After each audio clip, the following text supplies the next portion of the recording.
Magandang araw po sa ating lahat and welcome po sa ating subject for today, which is the Old Testament survey. So let me share my screen so that you can see it here. So sa mga hindi pa po nakakapag-register or hindi pa po officially enrolled sa ating subject, I am encouraging you that you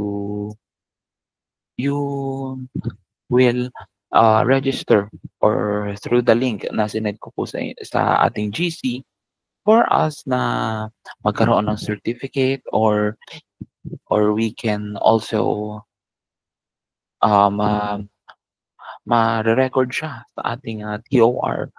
Okay? Kung gusto niyo naman siya ng maging extra credits. Okay, so let us start mga kapatid. And again, welcome po sa ating Old Testament survey.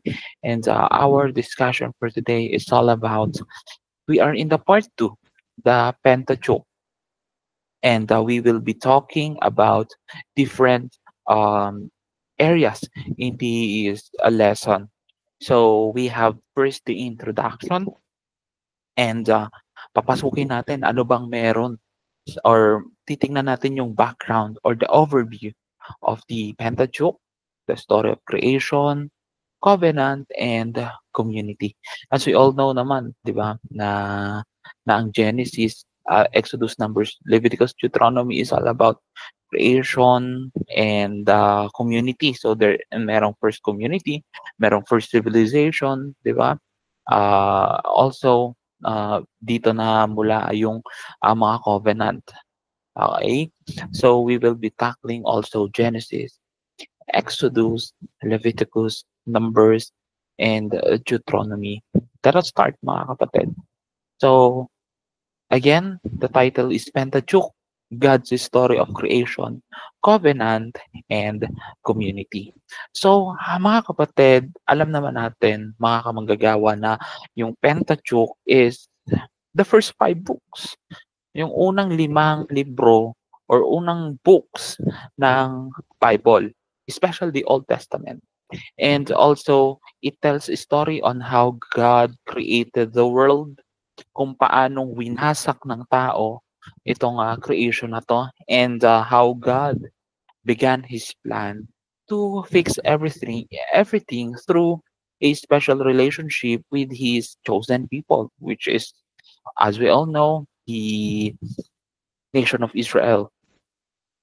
And these 5 books siya po yung pinakapundasyon ng lahat na meron po tayo or na nababasa natin or mga doktrina sa loob ng Biblia. Next, so nahahati po sa 5 ang parte ng bawat isa. Una na po dyan ang primeval past. Ito po ay pag-aaral ng creation, ng sin, and the first promise.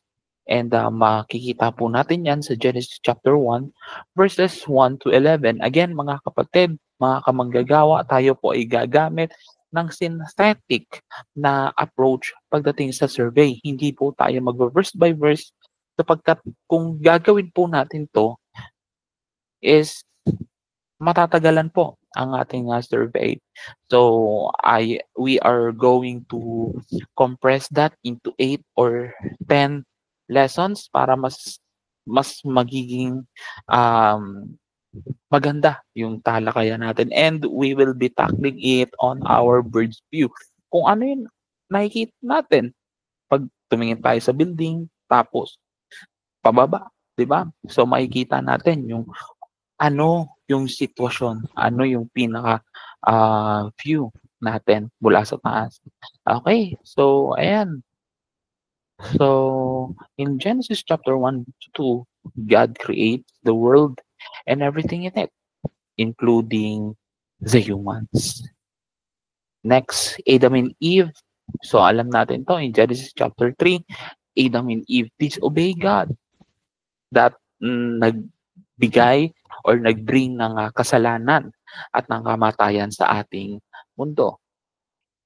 And so after Genesis chapter 3, naging worst ang lahat ng bagay.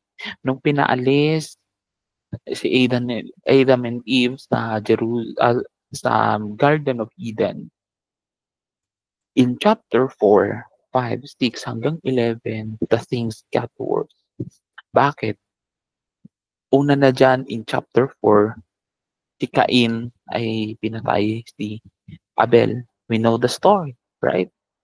And on the chapter 6 to chapter 9, God called Noah, and he or God flood or the flood wipes out the humanity.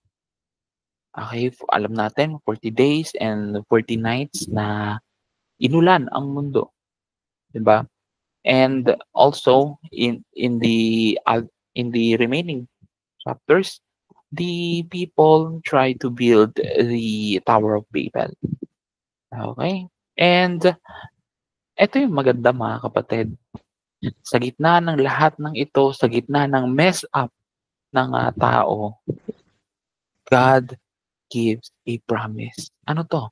That someday or one day, someone will defeat evil. Ayan po yung kagandahan nun. And ano po yung big idea na even people messed up or ginulo or sinira ang plano ng Diyos. Pero meron pa ring nakalaan ang Diyos na plano para gawin itong tama, gawin lahat or gawing kalugod-lugod ang lahat, mga kapatid. God's plan is to make things right. Next. So, after nyan, ay umikot na. After Genesis chapter 11, umikot na po sa loob ng isang pamilya, sa isang lipi, ang Book of Genesis. Ito po yung tinatawag natin God's people, Abraham's family, and God's covenant. That is in Genesis chapter 12 to chapter 50. So, in the chapter 12, umpisahan po natin ang chapter 12, God chooses Abraham and promised to make his family into a great nation. Diba? Next, pagkatapos nun, the promise was passed down to Isaac, Jacob, and Joseph. Also, even through slavery and suffering, God protects this family and prepare them to become a nation. So makikita po natin, 'di ba? Especially sa case ni Joseph, siya po ay pinahirapan ng kanyang mga kapatid dahil sa telos, right? And they mock or tinaktan siya, ibinenta siya.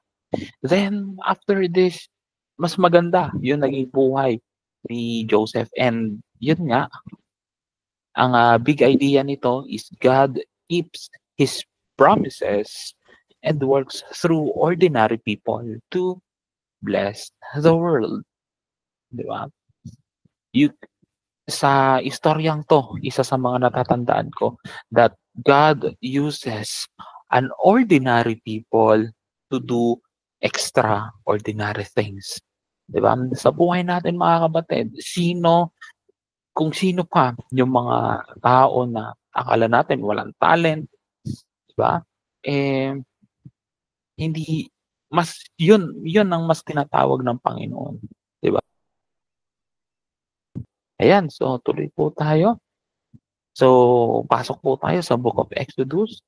Ito po yung tinatawag nating powerful presence. God's rescues and lives among His people.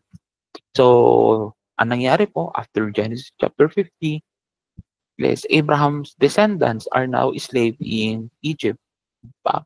Alam po natin yung nangyari sa sa mga Jews sa lahi ni Abraham sa lahi ni Joseph. Yan. Abraham and Joseph. Sila po ay sila po ay napunta sa Egypt through Joseph dahil nagkaroon po ng taggutom. And yung Pharaoh that time is binigyan sila ng isang bayan doon sa Egypt kung saan pwedeng manirahan itong mga Hudyo. So, ayan po. And Abraham's descendants are now slaves of Jerusalem.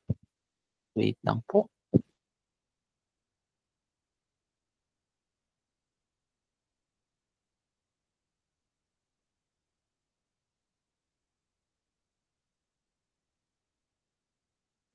So, ayun, ang nangyari, alam natin, napapanood natin 'to every mahal na araw, 'di ba? Sa Ten Commandments, Prince of Egypt, and among others. Next, we have so ayan po, God raised up Moses to lead them through the miracles like plagues and parting of the Red Sea. So marami po dito ang sabi si Moses daw ang ang reason, 'di ba? Pero hindi po. Ang Diyos po ang gumawa ng lahat ng ito. Ang Diyos po ang may dahilan at ang Diyos lamang ang makagawa ng lahat ng pangyayaring ito. Okay, naging instrumento lamang po si Moses among his things. Next po, so nakarating na po sila or nakatawid na po sila ng Red Sea. Sa Mount Sinai naman po, binigay ng Diyos ang Ten Commandments at ang instruction na magtayo po sila ng tabernakulo or tabernacle. This is a special tent kung saan po ang Diyos, ang presensya ng Diyos ay nandun na nananahan kasama nila.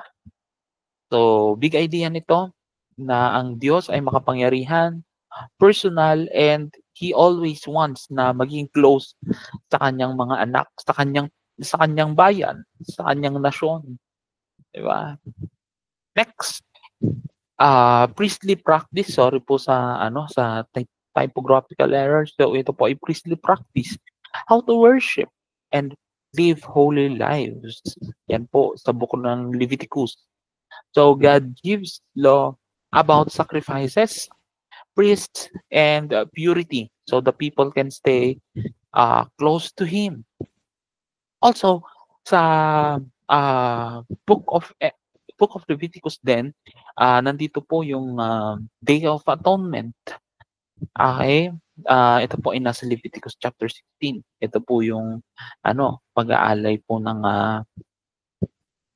kasalanan ng Israel. So papasok po yung yung high priest sa tabernacle, sa Holy of Holies.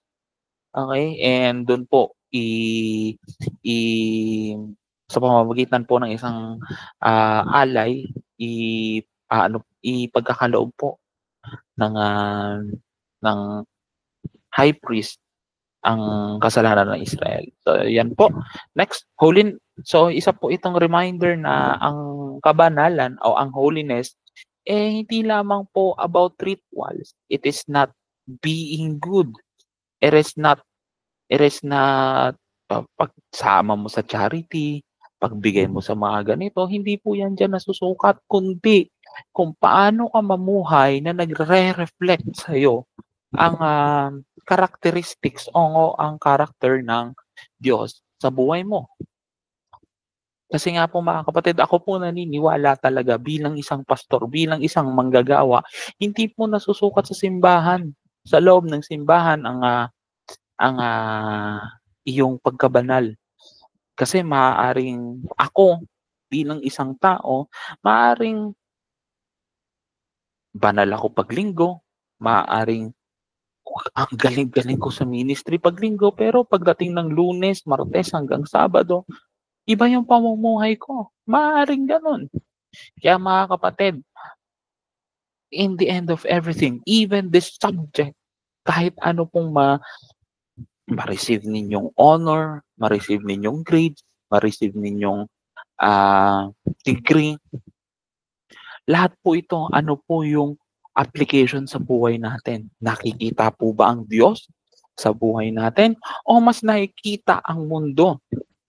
Yung pita ng laman, yung kagustuhan ng laman, yung understanding mo, yung talino mo, yun ba yung nakikita rather than God's character, 'di ba?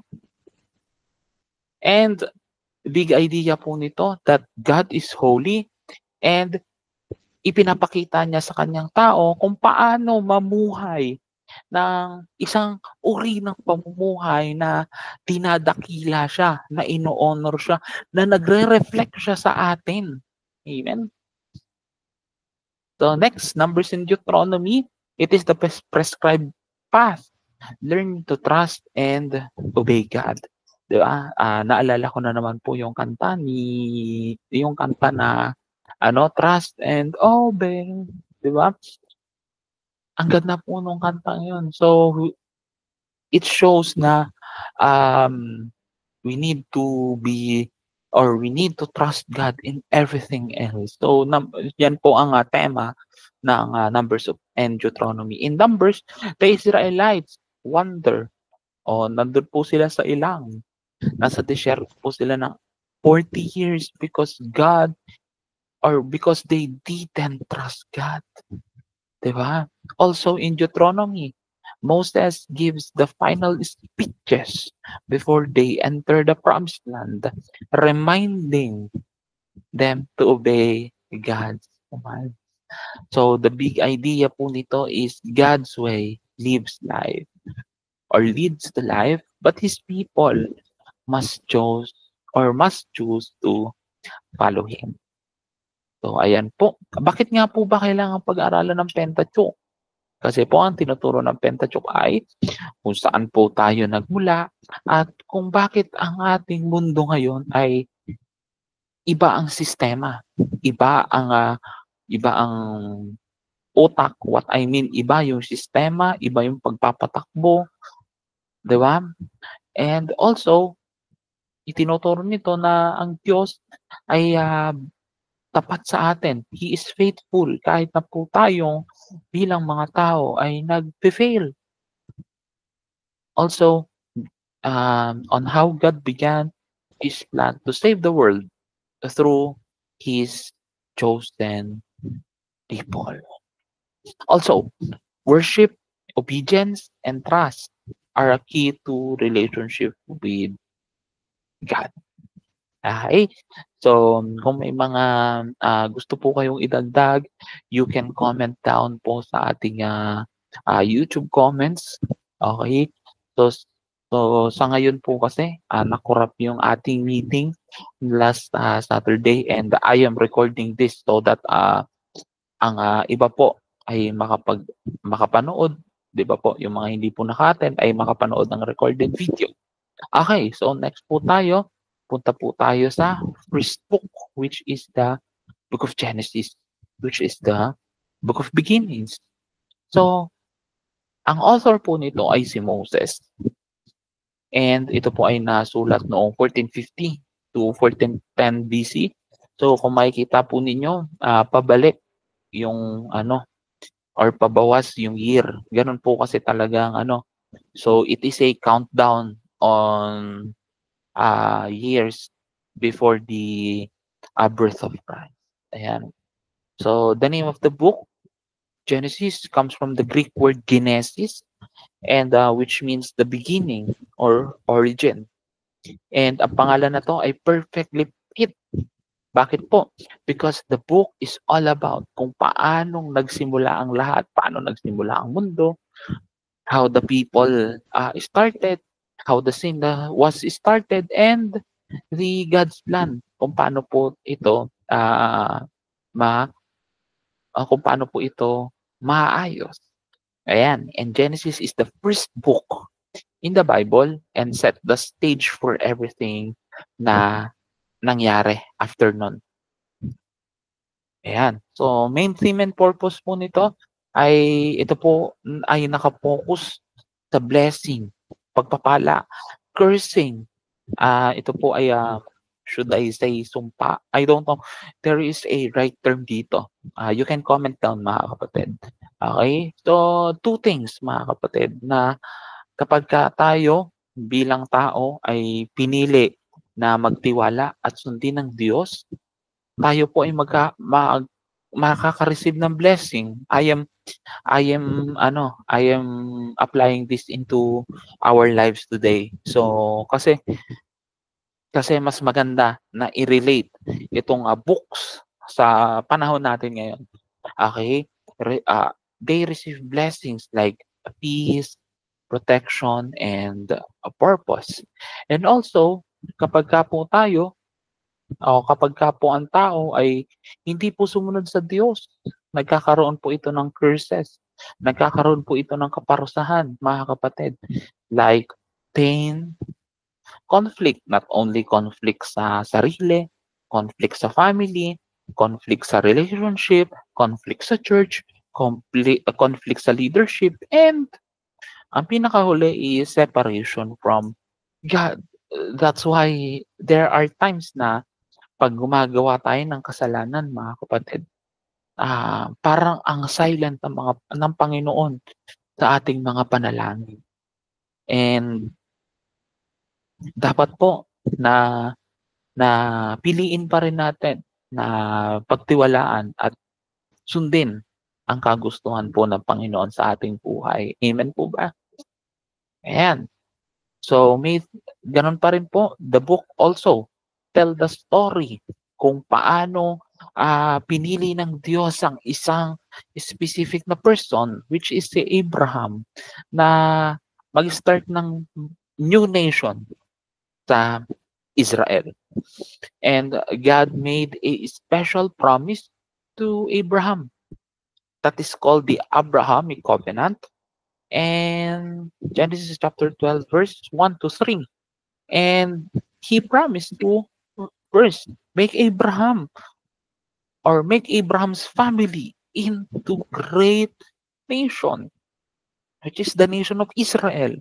Pangalawa, give them a land to live in and also to use them to bless the whole world. Kaya nga po, mga kapatid, ako po naniniwala talaga nung panahon po ng Holocaust. If you remember that, balik po tayo ng kaunti sa history. Ito pong Holocaust ng World War II. Oh no, World War I, di ba? Adolf Hitler. Correct me kung World War I or World War II. Basta ito po yung scenario that Jewish refugee.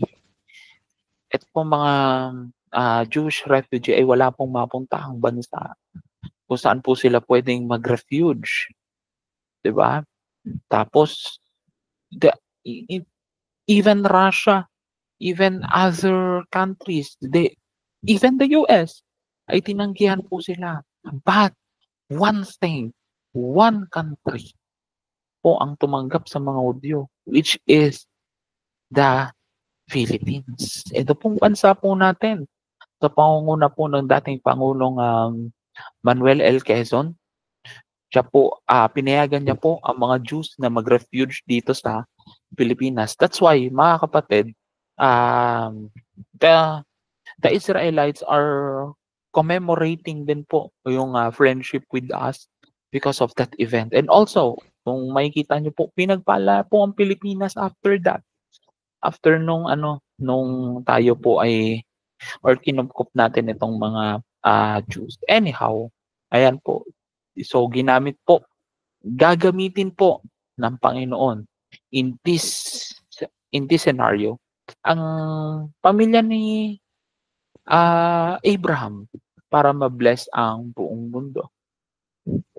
And this promise become the foundation for the rest of Bible story. So napakaganda po Yan, so punta po tayo sa key verses ng Genesis. So ang una po is Genesis 1:1. Ito po ay nag-i-establish na ang Diyos po ay soberano, sovereign, pre-existent, na wala po siyang anumang pinagmulan. Bakit po? He is from beginning to end. He is the beginning and the end. He hindi po siya time bounded. And he is the creator of all things. Siya po ay creator ng lahat ng bagay. Next, Genesis 3:15. Ito po yung tinatawag nating proto-evangelium o yung unang gospel which promises a future redeemer. So we all know that that is Jesus Christ who will defeat Satan. Also, in Genesis chapter 12 verse 1 to 3, ito po yung outline ng foundational na Abrahamic covenant. Ayan. And also in Genesis chapter 49 verse 10, ito pong prophecy na ito na binanggit ni Jacob points to the tribe of Judah as lineage po na kung saan po kung saan magmumula yung ultimate ruler, the Messiah. Ayan. Which is, again, points to Jesus Christ. Also, we have the key chapters here. Genesis chapter 12. This is the call of Abram to establish establishment of the Abrahamic covenant. Next, in the Genesis chapter 15, this is the formal ratification ng Abrahamic covenant.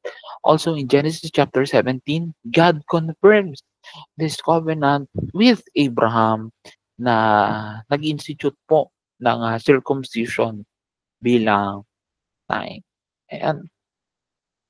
So, meron pong division sa mga book na to. So, nahahati po ito sa dalawang primary sections, and it was indicated by the recurring phrase, these are the generations of, or this is the account of, depende po sa kung anong gamit nyo pong version ng Bible.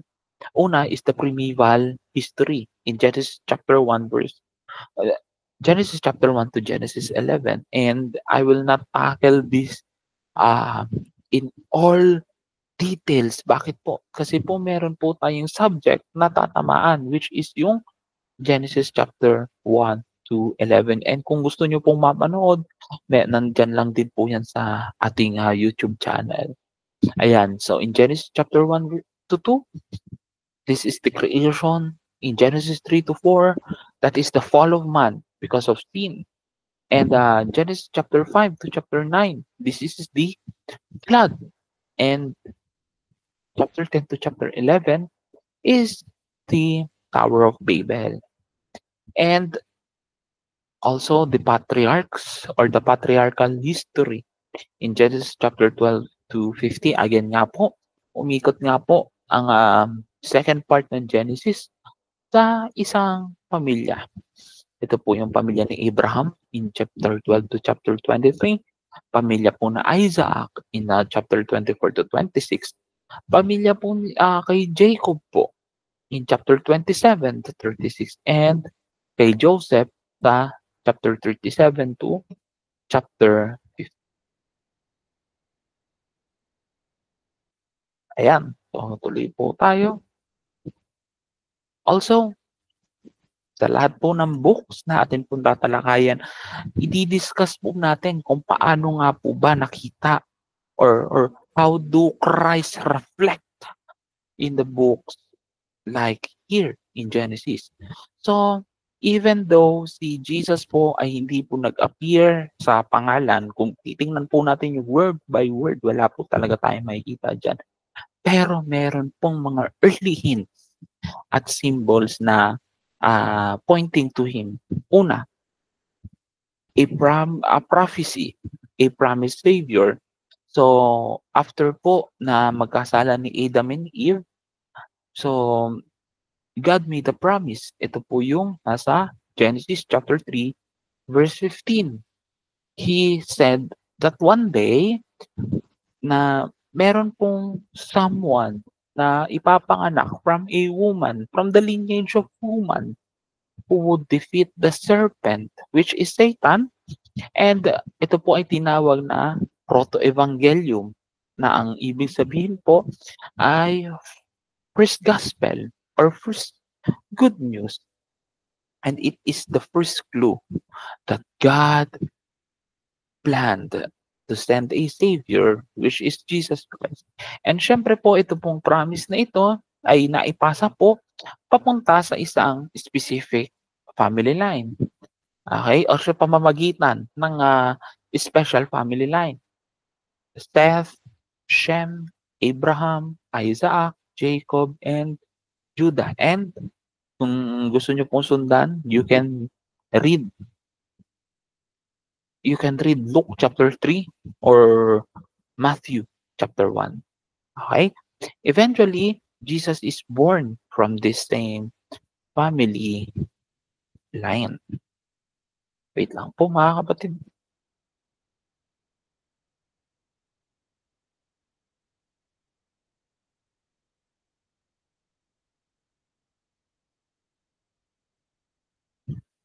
Ayan, no? So, next po nito, yan, symbol. So, simbolo. Joseph as a picture of Jesus. So, si Joseph, isa po sa mga anak ni Jacob or Jacob sa Tagalog, is a great example of someone na magre-remind sa atin sa Panginoon. Bakit po? Una, he was loved by his father. Pakalawa, rejected by his brothers. And he suffered unfairly. Diba? Na alam po natin that siya po ay pinagselosan ng kanyang mga kapatid. And dahil po sa selos na yon, because of that pride, ibinenta po siya bilang slave. And we know the story. Pero po sa kanyang mga suffering na yon, he saved many people. But just like Joseph, Jesus was loved by God, rejected by many. He was rejected by people, suffered on the cross, and through that suffering, it brings salvation to this world. Next po, let us zoom in ng kaunti. Ano po ba yung panoramic story nitong Genesis? So, yung book po ng Genesis is like an opening. So, nagbubukas po tayo ng isang chapter, ng isang napakaganda pong istorya, which is the Bible. And it explains how everything is started and set stage for everything that comes after. So, big picture, then zoom in. In Genesis chapter 1 to 11, ito po ay pumapatungkol po sa history ng buong mundo. Kung paano po nilikha ng Diyos ang lahat at kung paano po sinira ng tao ang lahat ng ito sa pamamagitan po ng kasalanan. And kung bakit po ang mundo ay kinakailangan ng tulong. Why we need help? Why the world needs help? And also in chapter 12 to 15, ang Diyos po ay nagsimulang ayusin ang lahat sa pamamagitan po ng pagpili niya sa isang pamilya, sa isang tao. This is through Abraham. Sa pamamagitan po ni Abraham na nagsimula pong planuhin ng Diyos na mag-build ng special nation. This is the Israel na will help mga kapatid to save the world. Ayan. Next. So, promises that matter. Genesis is full of important promises. So, marami po ditong promises na nabuo. Yung tinatawag po natin sa English na covenant. Na ginawa ng Diyos para sa kanila. Una po kay Adam and Eve that one day someone will defeat evil.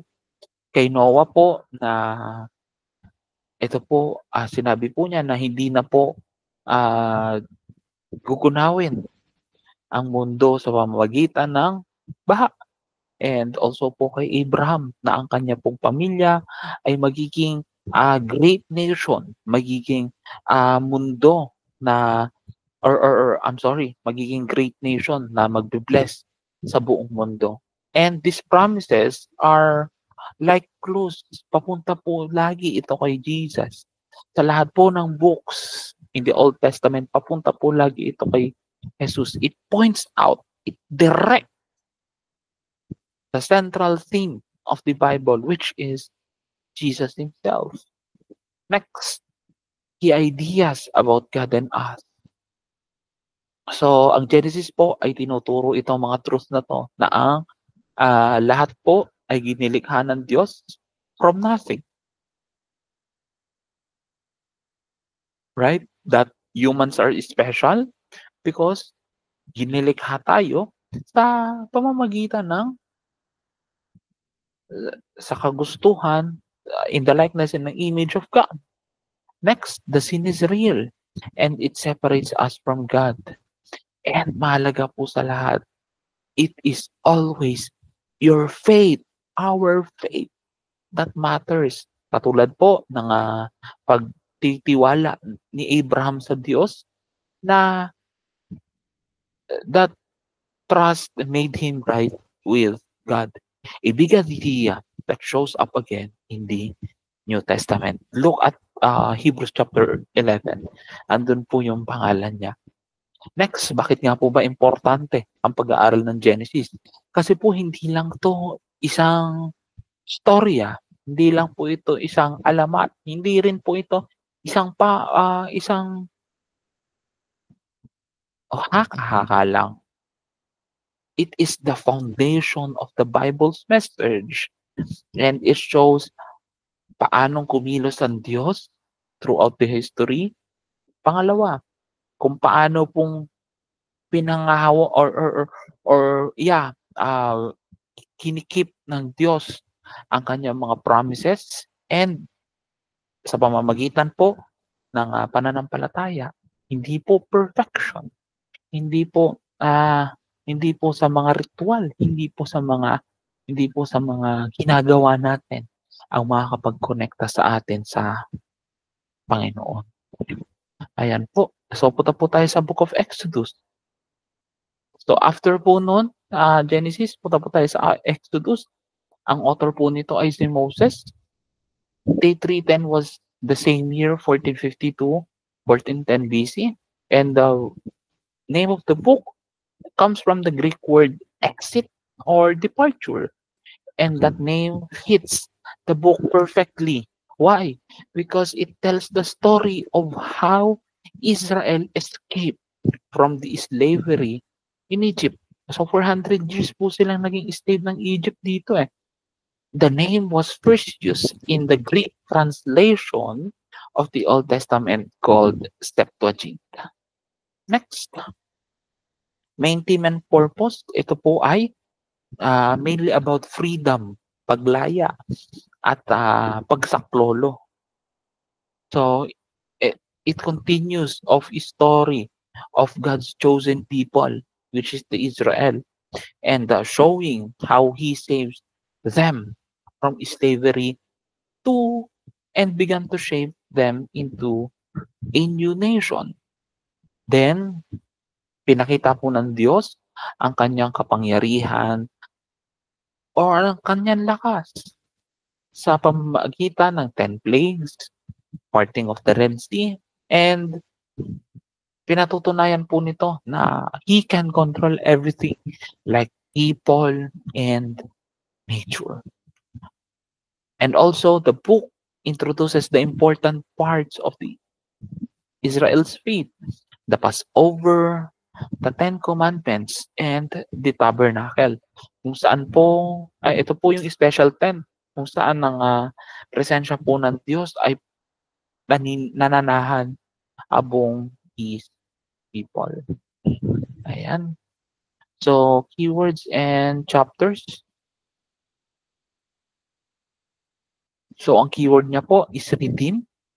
Ginamit po ito ng 9 times throughout the book of Exodus. This is emphasizing the book's central theme of salvation from bondage. That is in Exodus chapter 6, verse 6 and 15:13. Also, in the key chapters po nito is chapter 12 to chapter 14. Dito po ipinapakita na ang redemption ng Israel from their slavery, fulfilling God's promise. And this is through deliverance, is accomplished both or through both blood, which is the Passover lamb, and power, which is the uh, parting of the Red Sea. Next, test po natin in verses in Exodus chapter 6 verse 6, it summarizes that God's promise of powerful redemption. Ito pong mga panahon na to is napaka-powerful po ng Egypt. Okay? So meron na pong mga civilization this time. If you study the other civilizations like Mesopotamia, like Sumerians, pero ang Egypt po isa po sa mga makapangyarihan na civilization during this time. Pero dahil nagtangis po ang Israelite, 'di ba? Na kaya sinabi ng Panginoon to, I am the Lord and I will bring you out under the burdens of the Egyptians, 'di ba? And I will deliver from slavery. I will deliver you from slavery to them. So and I will redeem you with an outstretched arms and with great act of judgment. Ayan. Also in Exodus chapter 19. Ayan, Exodus 19 pa. Ito pong mga verse na to ay nag-establish ng Israel's unique covenantal rule as a nation that is set apart for God. Sila po yung chosen nation eh. 'Di ba? So, talaga pong hiniwalay sila ng Panginoon. Next key people po, Moses. He is the central figure. He was chosen by God as the deliverer and lawmaker. Next, Aaron. Siya po ang kapatid ni Moses and God's designated spokesman. Katulad nga po nung nakaraang klase, si Moses po ay stuttered. Okay? Or stuttering. Nabubul po siya. Kaya po, kailangan niya po ng spokesperson na naging high priest. And then, Miriam, siya po yung kapatid ni Moses at ni Aaron. And the Pharaoh, the ruler of Egypt, whose hardened heart. Yan. Provides the context for God's demonstration of power. So, divisions ng book na ito. So, na-divide po ito sa dalawang sections. Una po is the redemption from Egypt in bondage or the subjection in chapter 1 to chapter 12. Out of bondage, this is the redemption by blood and power. So, that is in chapter 12 to chapter 14. And then, yung paglalakbay po nila, journeying to Sinai, which is the education, chapter 15 to chapter 18. And next, God reveals Himself, the revelation from God, chapters 19 to chapter 40. Andito po yung giving the law, institution of the tabernacle, or pagpapatayo ng tabernacle, breaking the law because the Israelites broke the law, and the construction of the tabernacle. In Genesis chapter 35 to 40. Ayan. Next, paano po rise in Exodus? So, bagaman po ang Exodus ay walang direktang prophecy na kay Christ, ito po ay rich sa typology or parallel comparison, like people, events, objects that serves as a foreshadowing of the person and the earthly ministries of the Savior. Ayan, una, si Moses, siya po ay type of Christ as a kinsman redeemer, mediator, lawgiver, and deliverer. Pangalawa po is the Passover lamb. This is a sinless lamb kung saan po ang dugo po nito ay nagprotect po sa mga firstborn from death, and specific is a specific and powerful type of Jesus as the Lamb of God that takes away the sins of the world. Pangatlo po is yung manna and water, the miraculous provision ng pagkain po at ng tubig. Bagaman po sila ay nasa wilderness, hindi po sila pinabayaan ng Panginoon. And it represents a type of Christ bilang bread of life and the living water that is in a comparison po nito is John chapter 6 verse 35 at 1 Corinthians chapter 10 verse 4. Also yung tabernacle, the entire structure with its materials and colors and layouts, as well as sacrifices performed within it. It serves a comprehensive type of Christ and his redemptive work. That is in Hebrews chapter 9 to 10 verse 18. Also the high priest. Kung si Aaron po ang high priest, ito po ay clear type ni Christ or yung role ni Christ bilang ating ultimate and eternal high priest. Hebrews chapter 4 verse 14 to 16. So let us zoom in again. Let us have the panoramic story of the book of Exodus. So yung book of Exodus po, alam po natin ito po yung second book ng Bible. At ito po yung katuloy ng mga event doon po sa Genesis. And it tells how God rescued his people from slavery and began shaping them into a nation that would represent him. So una po is God prepares a leader and rescue his people. Mga kapatid, gumagamit po ang Diyos ng tao, ng instrumento upang sa ano po natin, sa typology po natin, gumagamit po talaga ang Diyos na mga instrumento para ma-bless tayo, ma-encourage tayo, ma-save tayo para sa doon sa sa mga kinalulugmukan nating mga problema. And ganoon din po dito sa Exodus. Nagtangis po ang nanangis po, umiyak po. They cried out the Lord na gusto nilang mangalaya sa slavery ng Egypt.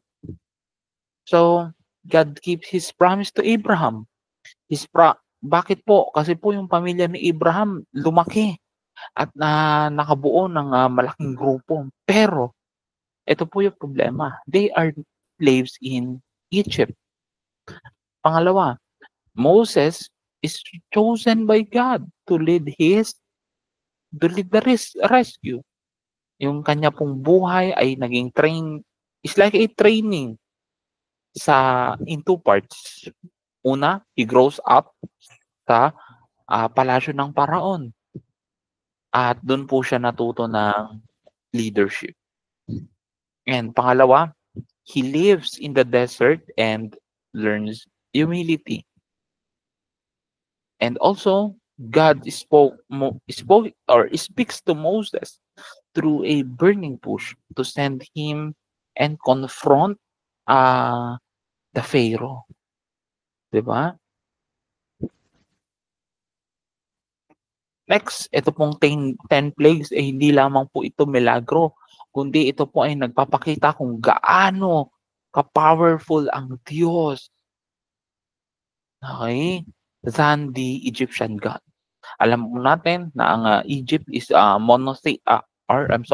polytheistic. Marami po itong Diyos. Meron po silang Diyos ng araw, may Diyos ng kamatayan, etc. etc. Pero dito po ipinapakita sa Book of Exodus na mas makapangyarihan po ang Diyos ng Israel. Mas makapangyarihan po ang Diyos natin sa lahat Di ba? Next, the Passover is a key moment. The Israelites are saved by putting lamb's blood on their doors. And this shows that salvation comes through the sacrifice. Next po natin, the Red Sea crossing. It is a big escape. God parts the Red Sea so that the Israelite walks through and the Pharaoh's army are destroyed. So kung makikita po natin, marami po mga archaeological facts na totoo po ang parting of the Red Sea because there are some tipak ng mga kahoy na naging coral reefs na, gano'n din po yung gulong ng chariot, 'di ba po? This is like a fresh start, a new identity as God's free people. Next, he reveals himself and he gives the law. At Mount Sinai, God gives the Ten Commandments and the other laws. And ito pong law na ito ay nagturo po sa tao kung paano po mamuhay na nakakalugod sa Diyos and also to help others. That's why in Mark chapter 12, ayan, ibinigay po ni Jesus ang summary of the Ten Commandments. Love your God as you love your God with all your heart, with all your mind, with all your strength. And also, love your neighbor as you love yourself. This law also shows that people can't be perfect and need to be forgiven. Kahit po anong daming pera natin, kahit po anong galing natin, hindi po tayo perfecto eh. 'Di ba? And nagkakasala po tayo. And we need to be forgiven. And also, God gives instruction for the building of the tabernacle. This is the special tent where God will live among them. Also, the tabernacle and its rituals like sacrificing and washing. It shows that God is holy and yung kanyang tao po or ang kanyang people ay kinakailangan maging blameless para po makalapit sa kanya. Ganon din naman po tayo. We need to be blameless. Diba? Bilang, even being a leader, being a pastor, being a bishop, diba? We need to be blameless. Diba? Buti nga po, wala itong law na ito ngayon eh. Hindi ito nag-a-apply sa atin because of the grace of God. Diba? Yan, priest like Aaron help to connect with God through these rituals. Also, God's plan continues and it always points to Jesus. Exodus connect directly to Genesis kasi po magkatuloy po ito eh. Bakit po? God is keeping His promises sa lahi ni Abraham. Pangalawa, Israelites are now a nation with mission. Kung paano na ipakita po sa buong mundo kung sino ang Diyos. Next, many parts of Exodus always, mga kapatid, always point to Jesus. Yan, Moses like Jesus is a leader who saves people. Passover lamb is like Jesus. His sacrifice saves us from judgment. Diba? Manna from the from the bread from heaven and water from rock are like Jesus. It gives spiritual life. Next, tabernacle is like Jesus, the way to be close to God.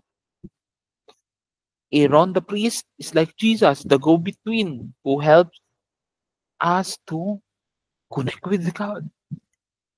Bakit nga po ba kailangan pag-aralan ng Exodus? Exodus is more than just a rescue story. It shows God is powerful and faithful. Kahit na po sa gitna ng ng pagrereklamo ng Israelites, sa gitna po ng pagrereklamo natin, sa gitna po ng pangamba natin, sa gitna po ng doubts natin, faithful po ang Diyos sa atin. Pangalawa, He wants a relationship with these people. He wants a relationship with you. Also, He provides a way to be close to Him.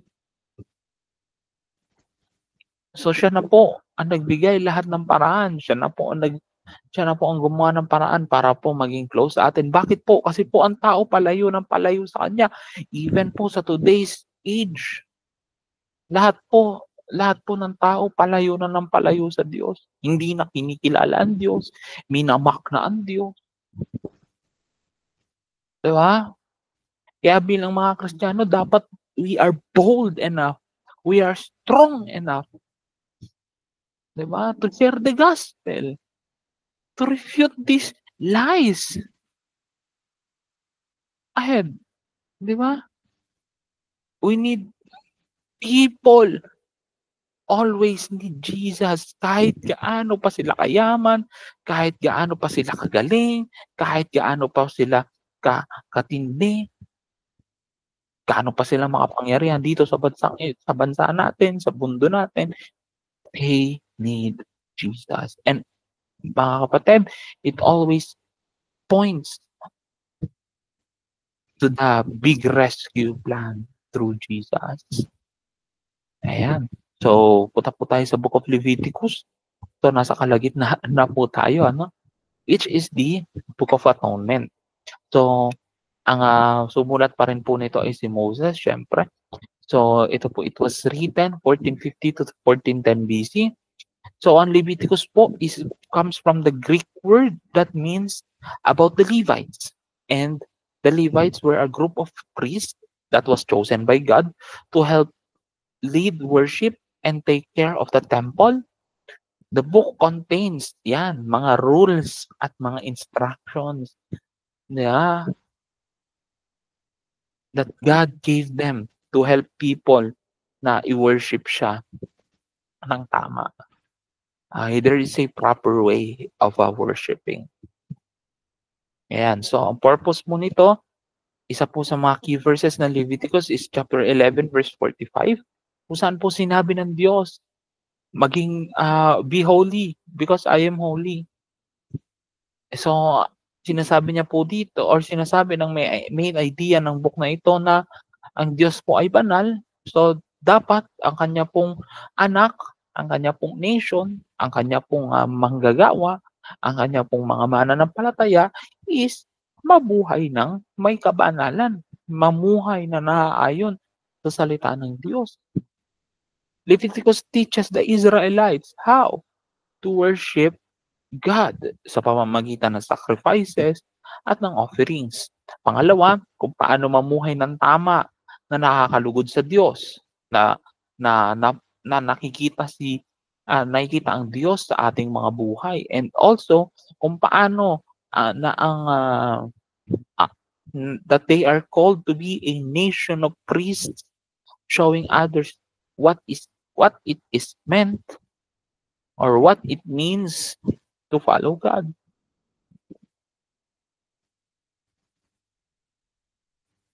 Ayan. So dahil nga po ang Diyos ay perfect, pure, ang tao po ay hindi po kagad makaka-approach, hindi po kagad makakalapit sa Kanya na parang tayo lang o nag-uusap pag nagkasalubong. Hindi po ganun eh. Diba? They need to come through sacrifices sa pamamagitan po ng tulong ng mga priest, ng mga Levites na nagiging go-between, who acted go-between between God and people. Next, ang mga key persons po nito, si Moses, which is the central figure na pinili ng Diyos bilang deliverer and lawgiver, and also Aaron, who becomes the first high priest. So, keywords and chapters. So, ang keyword po ng Leviticus ay holiness. And ang key chapter po nito is chapter 16, which is the Day of Atonement. Ito po yung pinaka-important na araw sa Hebrew calendar. Bakit po? Kasi po ito lang po yung katangi-tanging araw na makakapasok po ang isang high priest sa Holy of Holies to make an atonement for the people. Ayan.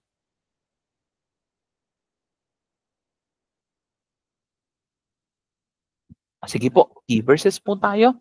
Ayan nga po kanina, Leviticus chapter 11 verse 45. So, ang gusto po ng Diyos ay maging mamuhay po tayo ng may kabanalan. Bakit? Kasi po banal po ang Diyos natin. Pangalawa, Leviticus chapter 17 verse 11. Ito po ay nagpapakita ng fundamental principle ng atonement sa pamamagitan po ng blood sacrifice. Leviticus chapter 20 verse 7 to 8. This is the ethical foundation of the entire book na nagsasaad ng code of conduct.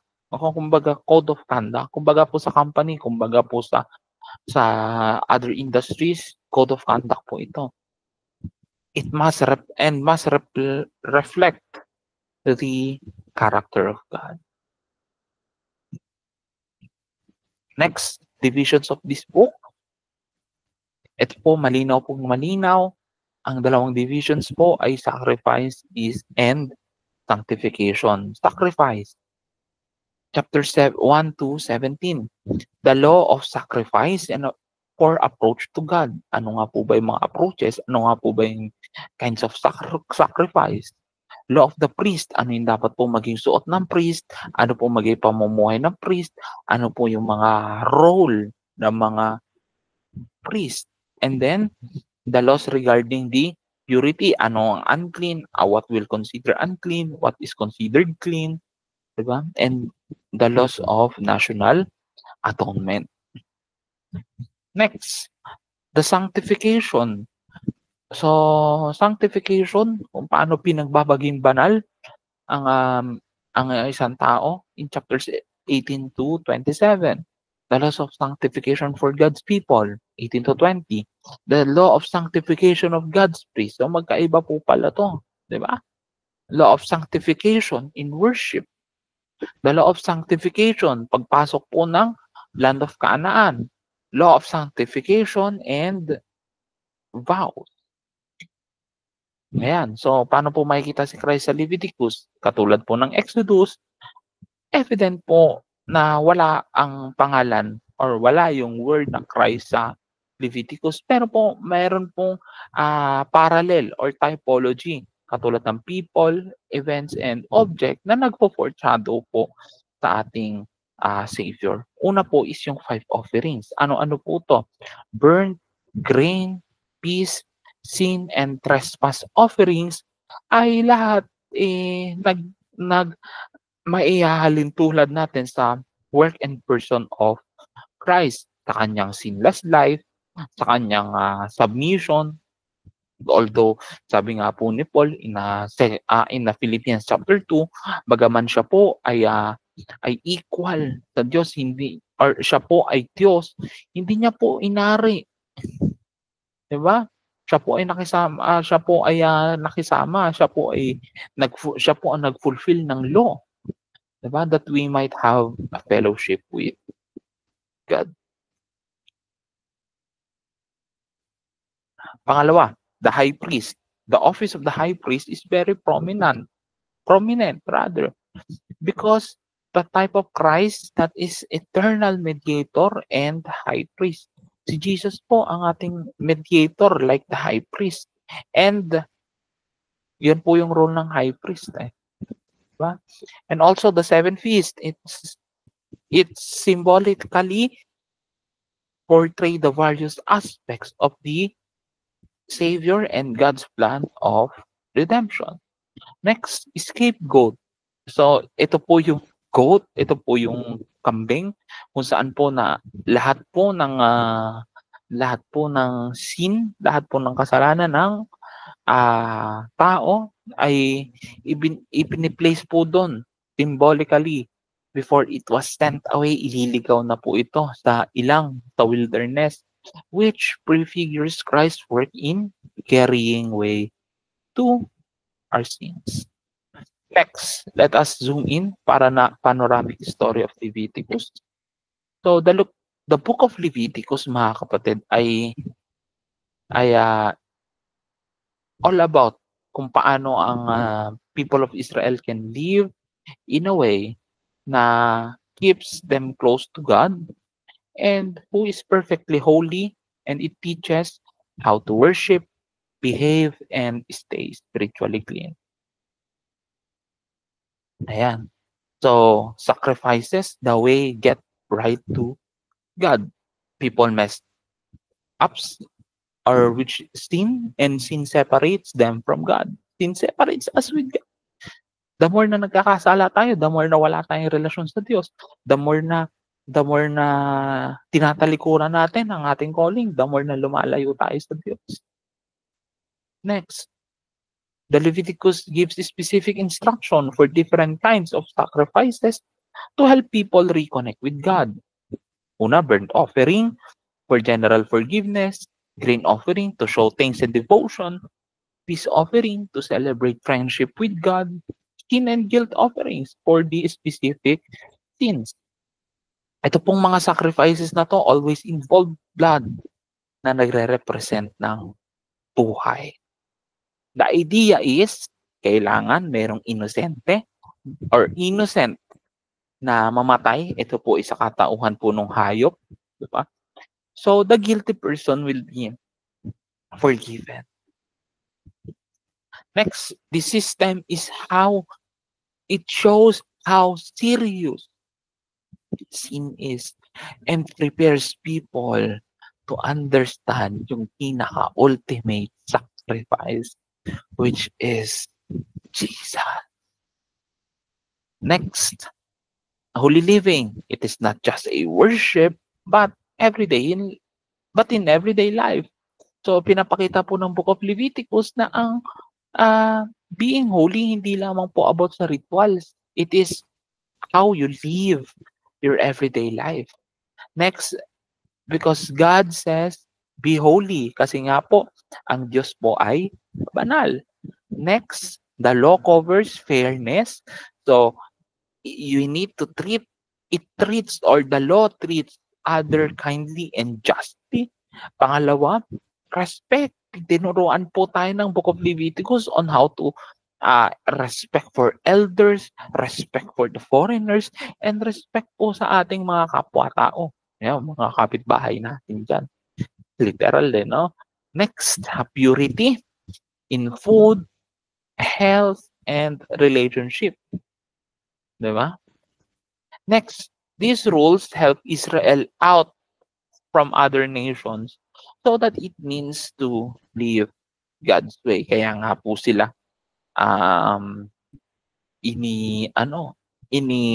inihiwalay ng Diyos sa ibang tao, sa paningin ng ibang tao, diba? Even the land gets break every 7 years, which is the Sabbath year, every 15 years, which is the year of Jubilee. The debts were forgiven, the land is returned. It teaches justice, mercy, and equality. Next. Ayan. Everything points out to Jesus, pointing to Jesus again. Leviticus, hindi lang po ito ancient law. It is a preview of Jesus fulfilling the law. Pangalawa, the sacrifices shows how Jesus would give his life to save us. Pangatlo, the priest represents Jesus as our ultimate priest na nagkokonekta sa atin sa Diyos. Pangapat, the tabernacle or the holy tent. Ito po yung simbolo na si Jesus is living among us. Panglima, the Day of Atonement, kung saan po na ang pare or ang Levite or the priest, which is the high priest, enters the Holy of Holies, points to Jesus entering heaven to offer his own blood for our sins. Why Leviticus matters? Una, Leviticus teaches sin is serious but provides a way back. Pangalawa, holiness is hindi lang po about worship, hindi lang po about simbahan, hindi lang po about hindi lang po about ministry, pero daily life. If Christ reflected to us, 'di ba? Nagre-reflect ba si Christ sa atin? Gawa tayo ng gawa sa ministry.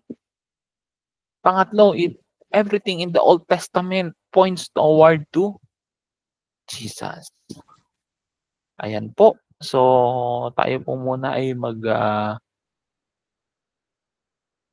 bago po tayo magpunta ng numbers, you can rest yourself, fix everything, and see you at a later time.